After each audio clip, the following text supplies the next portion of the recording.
Croatia has more than 1,000 islands. True or false? True. Coffee culture is not a big part of Croatian life, and people don't typically spend hours socializing over coffee. True or false? False. Croatians tend to be straightforward in their communication and express their opinions openly. True or false? True. Very true. Hi, and welcome to ASHA Global Voices Podcast. My name is Tjasa Strle, and I'm a cross-cultural leadership coach and the creator of ASHA Global Voice. Together with my guests, we are sharing stories from around the world about different cultures, leadership, and human experiences that connect us.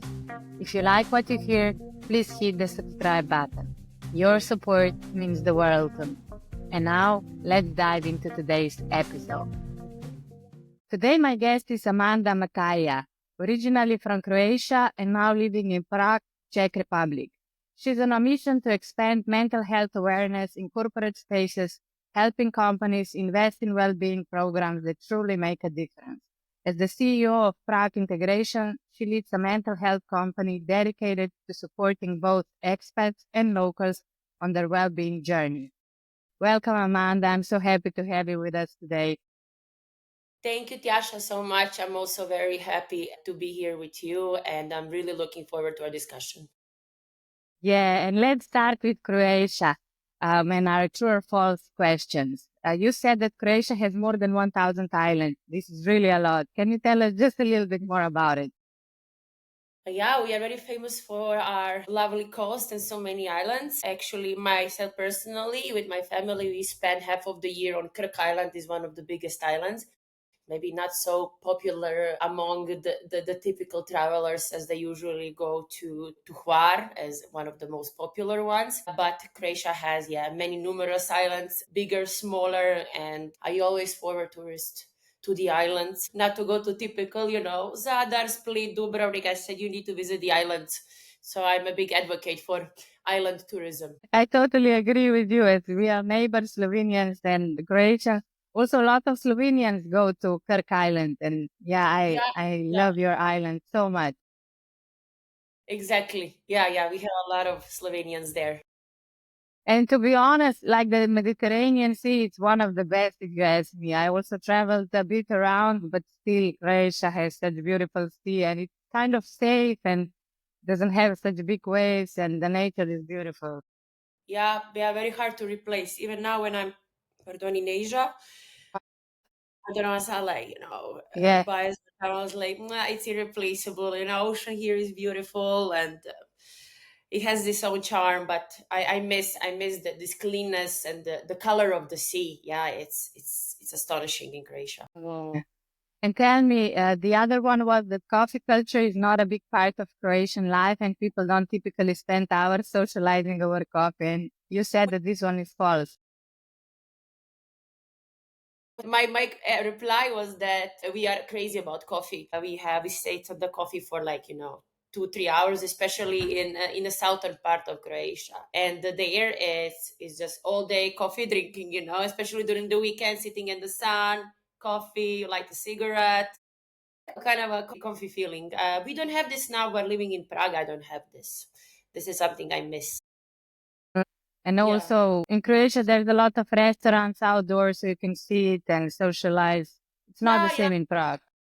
It's like concept of a cafe bars more. Prague is more like a kavarna.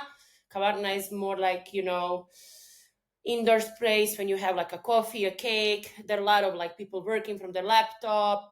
Kind of more calmer. Cafe bar is where the truly magic happens. Yeah. And you talk about life, business, everything Yeah, everything during is done in coffee. with coffee or in a nice lunch. Yeah, we like also to have good food and discuss business. Makes a lot of sense. Yeah. And tell me, the last one was that Croatians tend to be straightforward in their communication and express their opinions openly. Yeah, they do. We are very famous for that. And this is something I struggled actually when I came to Czech Republic. As we are at my upbringing also, there was always straightforwardivity. So my mother always taught me, and I learned from her, what it's in your mind, let it be on your tongue. So sometimes this can be good, like it contributes to know where the communication is going and, what's happening truly, right? But sometimes it can be misunderstood as rudeness. So this is something to kind of modify, I would say. I had to modify when I came to Czech Republic. Yeah, based on another culture. And what would you say? How are the Czechs? They are more reserved in their Yeah, communication. they're more reserved. They are not so straightforward. They are indirect. And it takes time for them to open up. And you Croatians, you open up more More, I would say, yeah. or The faster. straightforwardness, I had to sometimes a little bit modified, especially working in a corporate. Their straightforwardness was not the greatest asset, but I dare to say now I work with Czechs and international team. I'm very straightforward as a manager and as a leader, and very transparent and honest. And I'm actually glad, but this is my company, so I can have my own rules. But I also had this thing when I was employing my Czech colleagues. I say, I'm very straightforward. Don't get offended, when I say something very, very direct and so on. I you tell me, also if it's too much, if we can modify it for you somehow. So I kept it, but I'm open to modifications. Czechs, not so much, but actually I really like their working culture, so I'm open to adapt. And yeah, I'm looking forward to hear more about it. But just before we go into that, I would Mhm. love to ask you if there's something unique about Croatian culture that you think more people should know about. What would that be? Oh, yeah, I mean, we are very, maybe something, maybe some food, right? And everyone says, what's typical Croatian food? Because no one knows. And I always say, well, that's our fritulas. Do you know fritula? Oh, it's something, what is it, with dough and then it's fried. Yeah. It's something like a donut, but just differently shaped. And it's like a little pastry, and it's amazing. And when we have Advent in Zagreb and all around, of course, Croatia, they usually sell it with chocolate, and it's amazing. It's typical Croatian. No one knows about it though.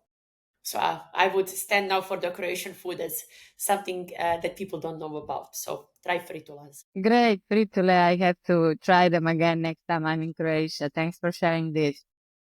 Uh, what would you say? What's a common stereotype about Croatian culture that you feel is misunderstood or incomplete? I think nowadays the national pride and hate towards the Serbians, or I would say negative attitude towards the Serbians, to be politically correct, it's not anymore there like it was. Of course, this is also the effect of the basically years passing, more than 30 something years passed since the Yugoslavia split and since we became independent countries. And we are more receptive towards each other. There are also, from the political point of view, more diplomatic relationships being developed.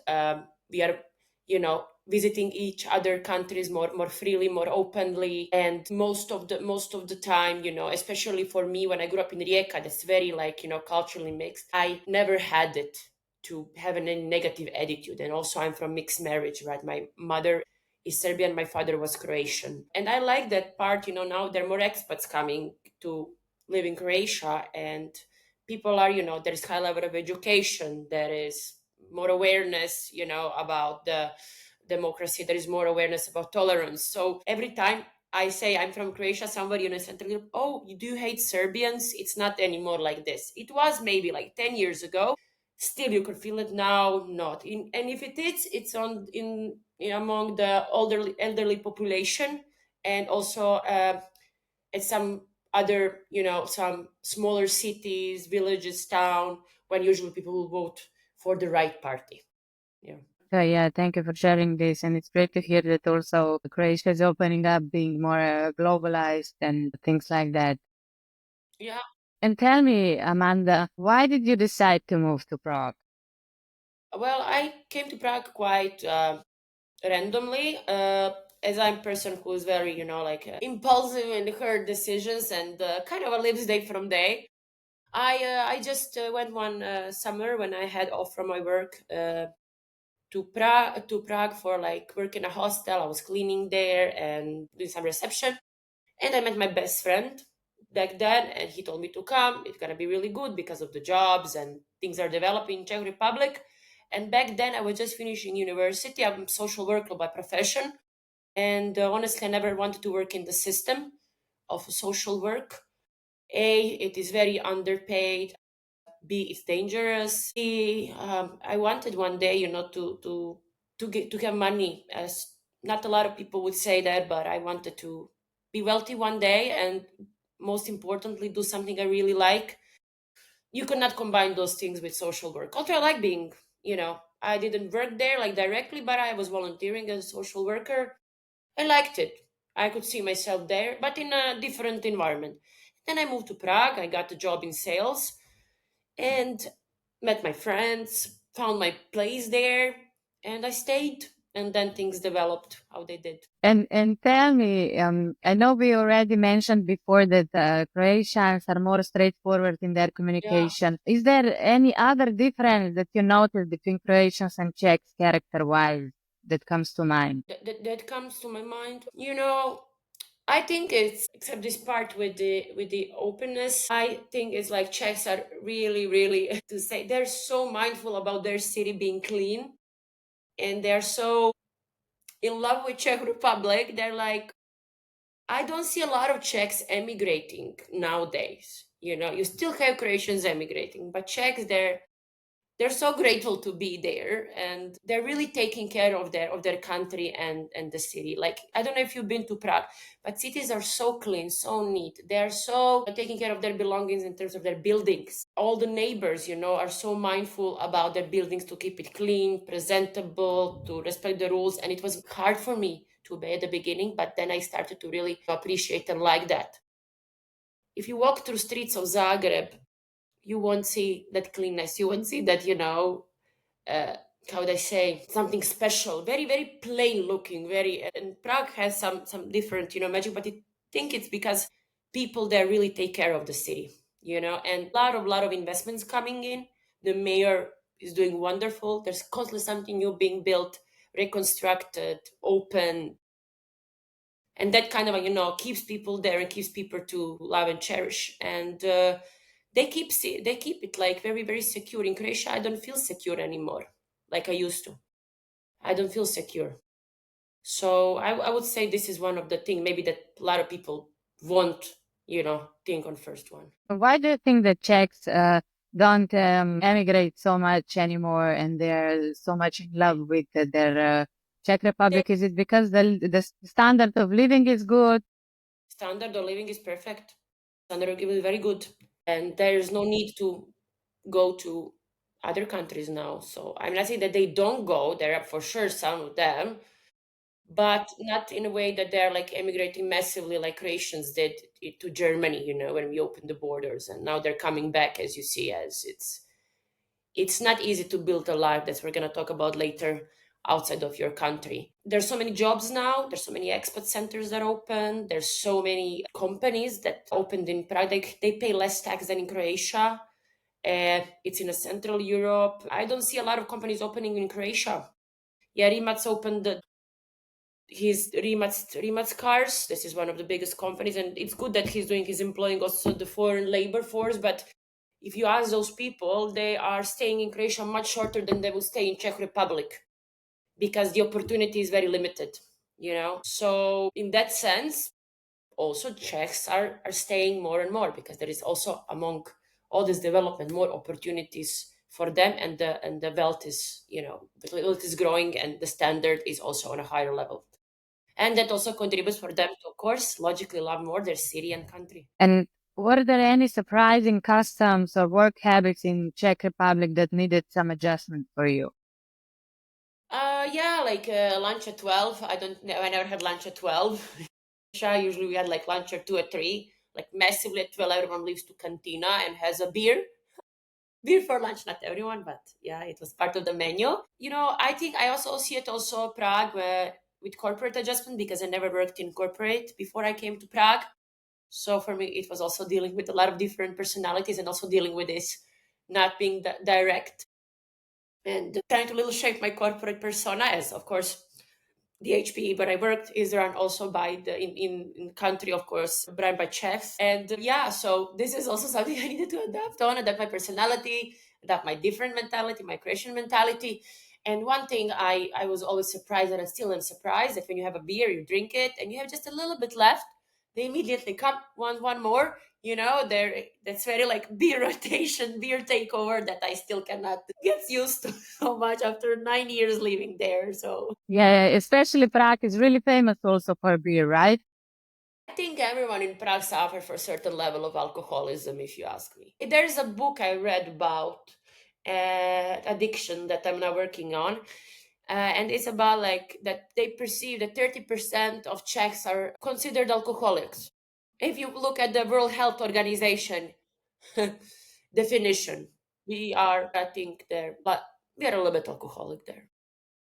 Because of the consumption of alcohol per person, probably, right? Yeah, huge. Okay, it Yeah. dropped a little bit. New generation is into different things, but a lot of people have beer as after work activity. That's not in the other countries so much. Yeah. And now I'm Croatian drinking You are drinking coffee now. third one today. What's the time? You are in Vietnam at the moment, Now it's 3 here. Yeah. 3 o'clock in the afternoon. So, tell me, what you being a foreigner, did you feel accepted immediately in Czech Republic, or were you struggling also with being from another country? My personality is like I get adapted very easily wherever I go. So if you look at the average expat, it's not easy, especially the expats who are not in the Slavic speaking area. We have a lot of Americans, Australians, people coming French, Spanish, and they have problem, of course, because of the language barrier. At the beginning, also for me, but then I learned to speak okay Czech. I don't think I am super comfortable still to talk, but when I communicate, I try to communicate Czech with Czechs, right? One other thing is also finding the suitable job in your area. I told you my example. I finished social work. It's impossible. I need to be completely accredited here by the university, pass the law test, and then I would be Czech. Sorry, I will be social work eligible to work in Czech, and it's very, very hard. It's basically impossible. Same is also for some specific occupations that are connected with the state, like doctors, nurses. If you come, you need to speak Czech and pass the certification. You won't be able to find a job without it. A lot of people have to start with the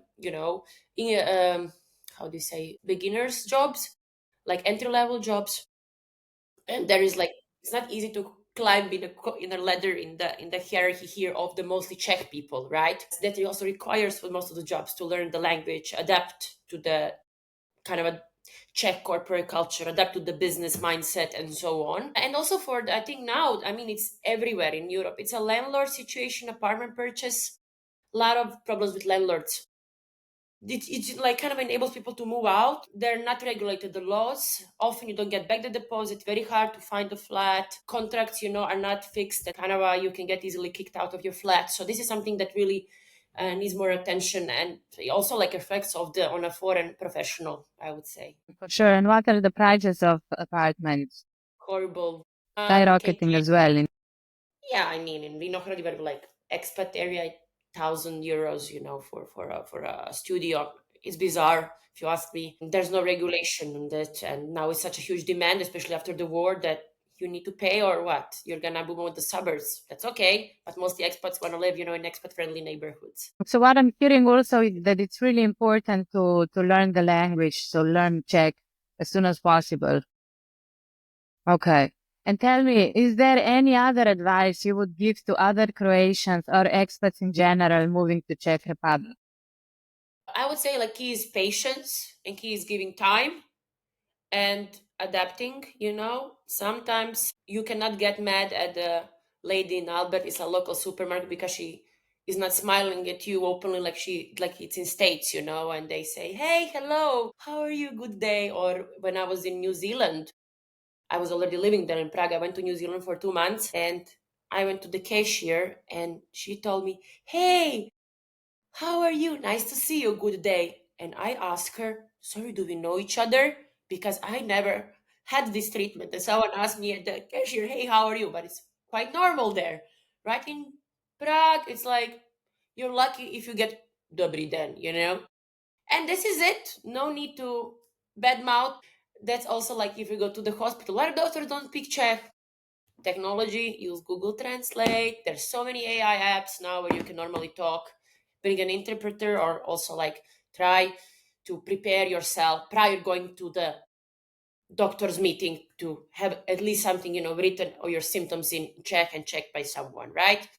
So this is main thing, I give to people. And also I would also tell to them, like, try, except also said the learned language, try to get into more with locals. This is where true integration happens, Don't hang out, have expat friends. I have a lot of expat friends, but meet the locals, get into the local perspective, local shoes. They're wonderful people. They just need time to open, But everyone does. Croatians are, open very much and very accepting and so on. But we don't have a lot of foreign friends. If you look at it, people who live in Zagreb, expats who moved, or Nepalese people, they're not friends with Croatians. Nepalese culture that is now permanent. Like there's so many of them coming. In Zagreb, for example, if you look at the internet, the rage towards them is huge. Also, we are very open at the beginning, right? Especially with the tourists who come, who bring the contribution and money and so on. But I don't see a lot of people being friends with the foreigners who live there. In Czech Republic, we have huge invasion of foreigners and they need to adapt, yeah? So it takes time. And especially, you need to make your effort, right? It's on you also, and a lot of people don't get there. There is certain level, I'm not saying xenophobia there in Czech Republic. I'm not denying that. You will hear that as well towards Russians, invasion, very, very delicate topic to talk to. You wouldn't see a lot of Czechs and Russians, but for the most of the foreigners, at over a certain time, if you put an effort, they can be really good friends. I don't live, cannot now tell you completely 100% how is in Croatia because I'm not there. I left Croatia 10 years ago. So I'm trying to give you a perspective when I come there and what I see from my friends, from local news and so on. My perspective is my perspective, right? But I would say that taking into consideration, Croatians being also in the level of certain nationalism, that they are not as well so open like we perceive them as being so open and friendly and happy. Thank you for sharing your insight. No problem. And tell me, what leadership qualities would you say are most valued in your opinion in Czech Republic, and if they are any different from those in Croatia? Yeah. So in Czechs are very pragmatic, objective.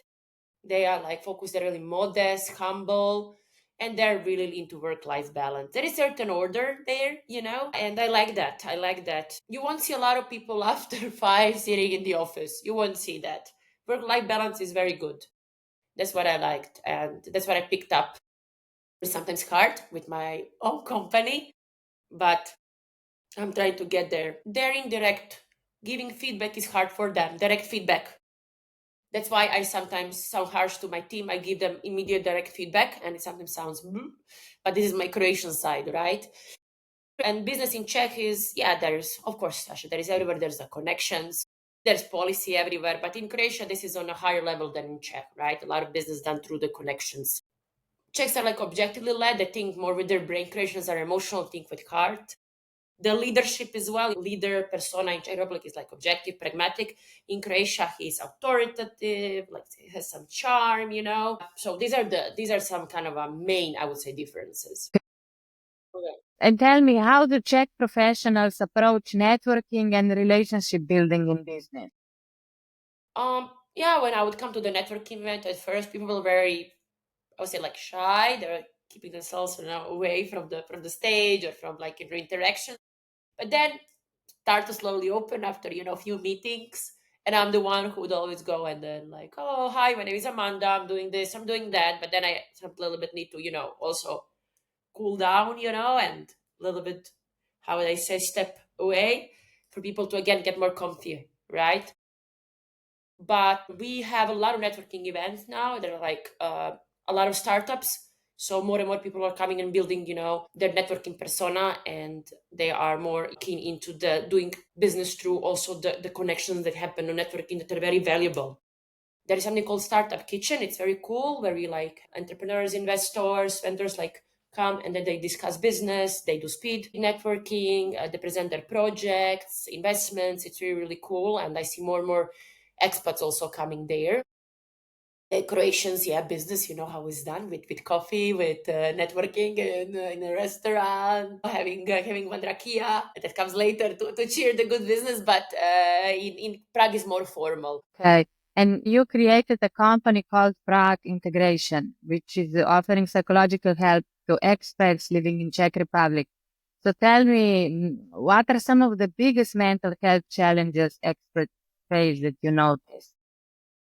Challenges, they're lonely, isolated, they feel sometimes isolated, not accepted, integration, I would say, a barrier that also, of course, causes a lot of, worries, anxiety, uncertainty. Also, general, I think also after the COVID in this ever-changing world, constant uncertainty. And I think a lot of these mental health challenges, come through someone, not being fulfilled in the terms of like, what am I doing in my life, that we don't need necessarily to know what we are always doing, right? But kind of a constantly being, on the hunt. I need to do this, I need to do that, I need to make my career, I need to adapt. And it's this constant, I would say, stage of hunt that I feel like people are experiencing now. In the term of diagnosis, if you ask me, there is a lot of anxiety, depression, traumas. Then we're going to the eating disorders, especially among the teenagers, growth of suicide, growth of addictions, also among the foreigners, if you compare it in the overall population. In mental health, it doesn't look good, if you ask me. Doesn't look good as I see it now. It makes a lot of sense. It is really challenging moving to another country and being alone without your family, friends, and even looking for job opportunities. And probably some of it you experienced as well as an expat. And Yeah. if you did, I'm curious to know, what would you say, how much time approximately you needed that you could kind of, let's say, confidently say that you were Integrated, I think when I started Prague integration, because before then I was working in corporate, I was constantly with my colleagues that are from, in my team they were Croatian, Slovenian, Serbian, Bosnian, and working with like broader team Czechs. But I was constantly, I felt I'm sitting in Prague and I'm working for Bosnian market, because I was working for Bosnian market 4.5 years in HP. And I felt that my all day I'm speaking in my mother tongue and then in English, and I'm not touching, any Czech, right? And I didn't like that every time we go out, I was just with my colleagues, and it kind of a little bit looked like a sect, if you ask me, although I love them and I'm still good friends with them. And the real integration happened when I had to, when I opened my own company and I had to do a lot of paperwork, a lot of admin. A lot of the people I started to collaborate with were Czechs. And then is really when I pushed to integrate, to learn language better, to learn a little bit more about the law, to learn more how to conduct business, how to generally, behave. It passed few years for me. I would say 5-6 years. 5 years. It took me 5-6 years, yeah. And looking back on your journey, what key lessons have you learned about adaptability and resilience as an expat? Yeah, you need to, I mean, it always recommend to, it sounds very hard, but like you need to develop a thick skin. That won't be easy to move. And it's, most of the time you're going to be on your own. And you need to learn how to be good in your own skin, how to practice patience, how to sometimes shut down, observe before you react, understand, and I think that most people are good. We just need to give them a time, right? In any country you go, it's not just about Czech Republic. And also knowing, if it doesn't work here, you can always come back home, and don't come with this, like negative energy in terms, oh, in my country is like this, oh, Czechs are like this, Czech like that, because you're just putting a lot of negativity on yourself, you know so I would recommend people to stay away from this, like blaming negative attitude. Then to learn the language, integrate, ask when you don't know something, your life would be easier. Sometimes you are not the smartest person in the room. So I would say be humble, be mindful, and things will come your way, and work hard. That's it. You have to work maybe harder than national. Yeah, you're in a different territory. Great advice, Amanda. And tell me, before you mentioned that you see a rise of anxiety, depression, even suicide among expats, do you think it's because it is, yes, of course, as we were talking already about it, it's challenging to move to another country, to integrate into a new culture, being all alone? Or do you see, are there any additional stress factors for the rise of this kind of mental illness or struggles that people are going through? Of course, social media, the worst enemy ever. Instagram, TikTok, filters, and then you have this boom of self-image and everyone building a brand, and now won't go too far. I think social media really, really deteriorated our mental health.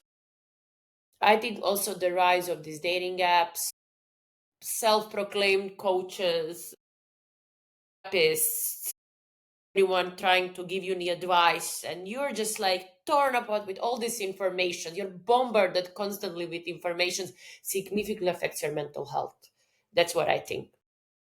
I read yesterday someone posted on Instagram. Can you imagine that if everyone closes their Instagram at 8 p.m., like the shop is closing, that Instagram just shuts down at 8 p.m., your local time? How much time will we actually have for other activities that we spend just scrolling and importing this completely unnecessary information in our system? Yeah, Other than yeah, I agree with you. Other than that is also the rise, of the awareness, of course. So now more people are recognizing it. But again, not everything is trauma. Not everyone is narcissistic. You have to put borders with everyone. Not everyone has ADHD. I get per day maybe 10, 15 inquiries. Test me for ADHD, diagnose me, and so on and so on. Also in that sense, the rise is very hard to calculate. What are we really talking about? Are we talking about some mental health symptoms that happen, stages we're gonna go through? I'm anxious, for example. Yeah, I'm anxious about my project if we will go through, right? But me thinking that I am worthless and that I will kill myself because my project doesn't go through is something different, right? So it's very important to see where this origin of these conditions, as we call it, comes from. So as much as awareness is good, you also have a negative side on it, on self, for example. I mean, very vivid self-diagnosis on TikTok. Yeah. So yeah, that's my take on this one. And tell me, would you say that also corporations are opening more for this mental health support for their employees, or how do you see it? They should. They have to. A lot of Gen Z won't go and work for you if you don't have a mental health benefit. So I work also as a part of the employee assistance program with CGP Europe. I have a lot of companies on board that they send their employees to Prague integration, and it's a very good benefit to have. And we also had it whenever before in HPE.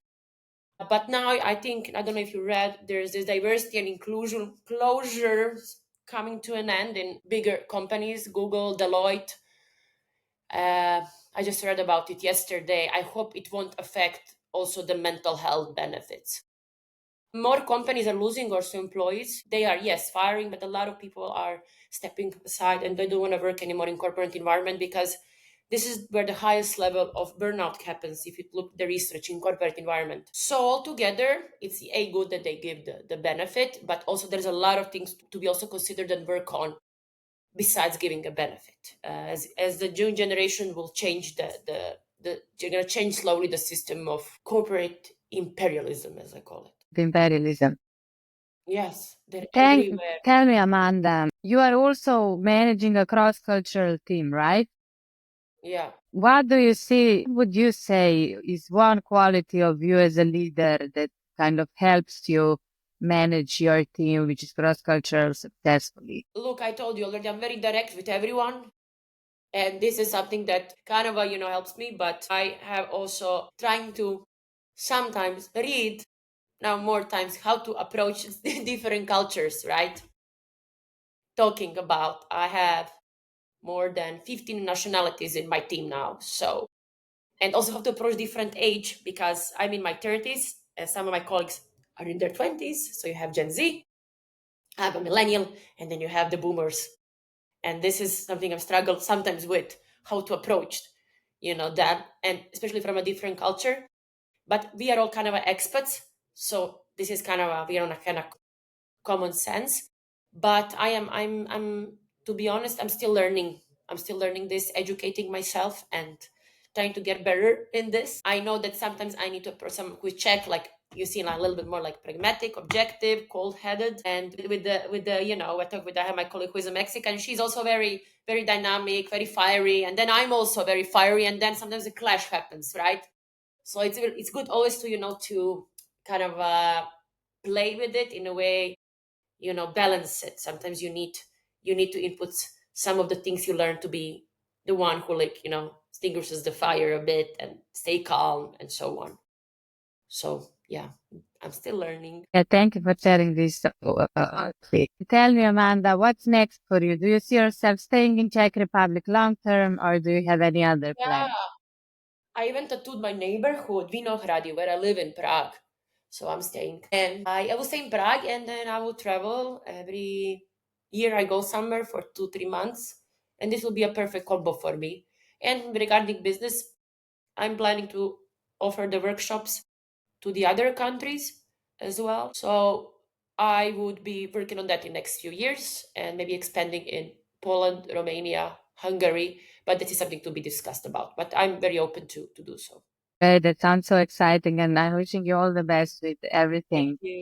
And tell me one last question that I ask each one of my guests. With everything going on in around the world, if you could imagine a better world to live in, what would that look like for people globally? Yeah, I would dedicate everyone to learn how to, simple stuff, work in a garden, plant your own food, be sustainable in that sense, and to be less on the social media, and to come back to the where we were before in a way, as now we are getting distance from the each other, from our families, friends. The level of loneliness has never been bigger. We need to come back together. I'd vouch for making, maybe in future, maybe one of my projects, like community homes where people live together. From like age of plus 50, men are at the highest risk of suicide, and 90% of the suicide attempts and executions are done from men. So this is some of the really radical indicators that show us, the impact that loneliness has on us. And for the better, world, I would come back to the where we were before, like being like, communal living and sustainable living and organic living. We are missing that, and I don't know if this could ever happen like it was before, because I think technology is just eating us. But this is something that I have in my head. Simple life, Simple life, back to nature, together with friends, nature, socializing. yeah, Sounds yeah, yeah. good. Cow, sheep, few bunnies around. I'll be happy. Good food, organic food, enjoying Yeah. life, laughing, talking about life. Yeah, laughing. Yeah, exactly. Sitting in a communal home and you're talking, the time when we did that podcast. Yes, thank you so much, Amanda, for everything that you shared with us today. It was an absolute pleasure, and I wish you all the best. Thank you, Tjasa.